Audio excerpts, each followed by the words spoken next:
Welcome to Money Elementary, ChisME, where the economy spills the tea and your wallet listens in. I'm Heidi. And I'm Vanessa, and girl, the U.S. Mint just told the penny to pack its bags. Bye-bye, penny. All right, here's a quick analogy. Imagine you're hosting a huge party every year. You've got this one guest. He only brings a bag of chips, but he eats the entire buffet and leaves his cup on the floor. That guest is the penny. It costs us nearly 4 cents to make 1 cent coin. That's not a guest. That's a financial freeloader. Not my little penny. And the U.S. government finally said, enough is enough. So now, just like Canada, New Zealand, Australia, and the Netherlands, the penny is officially on its way out. And that's very sad. Tear. Let's call in our host, our digital ChisME dropper. MEIA, what's the scoop? Hola chicas, let's talk facts. In 2024, the U.S. Mint produced over 3.2 billion pennies, and it lost around $85 million doing it. Each penny costs 2.7 cents in materials, labor, and transport. So we're literally bleeding money to make coins that most of us don't even have in our wallets. Exacto. Only 14% of pennies ever make it back into circulation. The rest, lost in couches, car floors, or your cousin's gum jar. So to save around $56 million a year, the Mint will stop production in early 2026. Let's talk real life. Cash transactions will be rounded to the nearest nickel. So if your bill ends in, say, 92 cents, hopefully the person charging you will round down to 90 cents. If you pay 93 cents, then it would round up to 95 cents. Canada did this in 2013. Rounding worked both ways, and on average, it balanced out.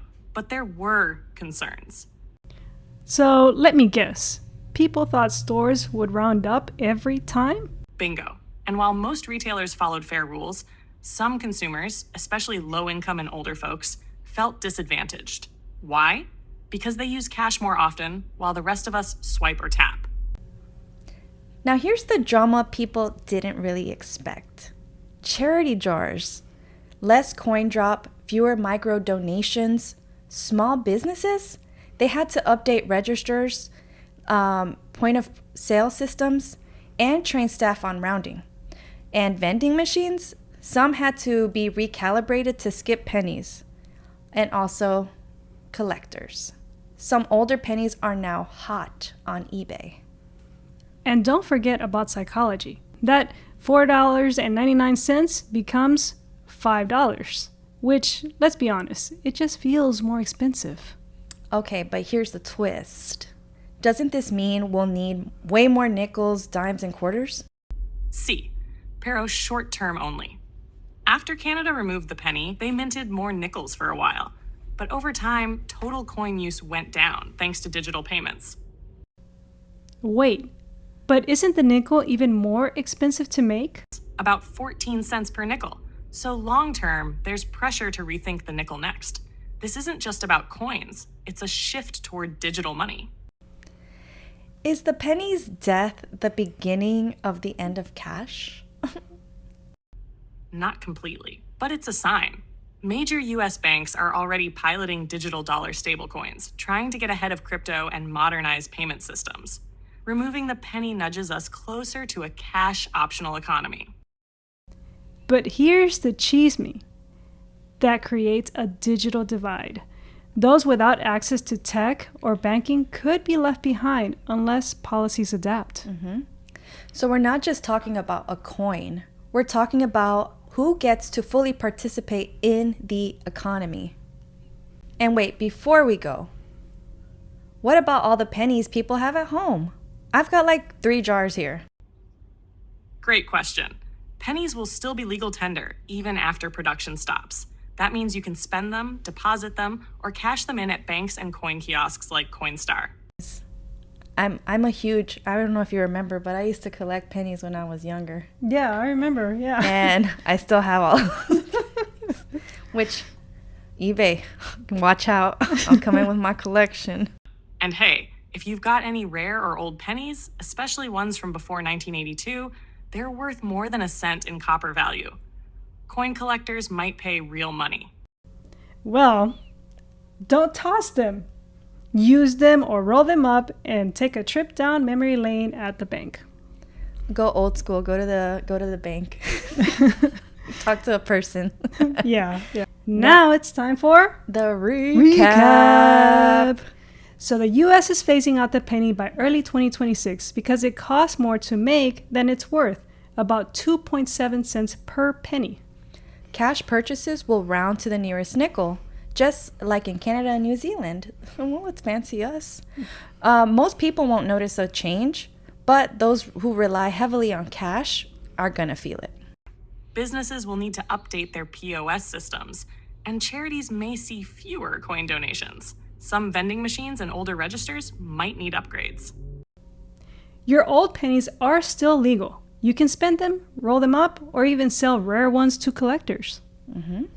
And this whole change, it's pushing us further into a digital economy. Faster, cleaner, but with new challenges for those who depend on physical cash. So whether you're team tap to pay or coin counting at the laundromat, the penny's exit touches everyone, just in different ways. And don't say we didn't warn you when your coffee shop says, sorry, we don't accept pennies anymore.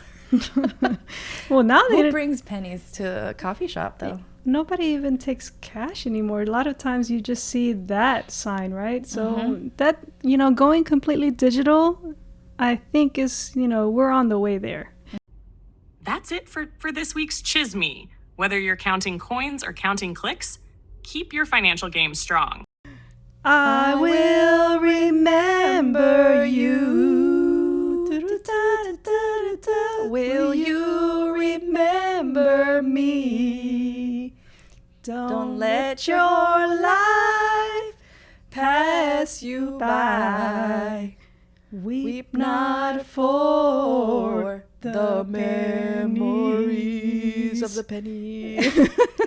R.I.P. Penny, 2026. We out. This is Money Elementary. Money Elementary. Bye. Hi, everyone. We are here at Money Elementary, Heidi and Vanessa. we want to clarify a few things before somebody gets the wrong idea. Or a bad idea. And as exciting or boring as it may be, please listen through all of our legal disclaimer information so that you understand up front that in this podcast, Money Elementary, we are not a financial advisor.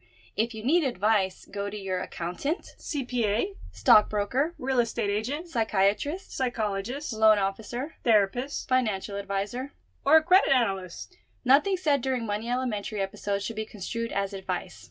We're just two sisters who like to talk about all the S that we've been through and who've learned a few things while attending the school of life. I can't wait to graduate. Oh, no. Just kidding. That's the funeral. Well, that took a dark turn fast. Anyway. Just two cute savvy sisters with a decent internet connection, A microphone. a computer, And way too much time. What? We don't have that much time on our hands. No, we don't. But bottom line, all the content we share with you guys is stories of our True life experiences. shared anecdotally, and is meant for informational and entertainment purposes Only. We couldn't make this stuff up even if we wanted to. We hope you enjoy the information we give you and our show. Thanks! This is Money Elementary.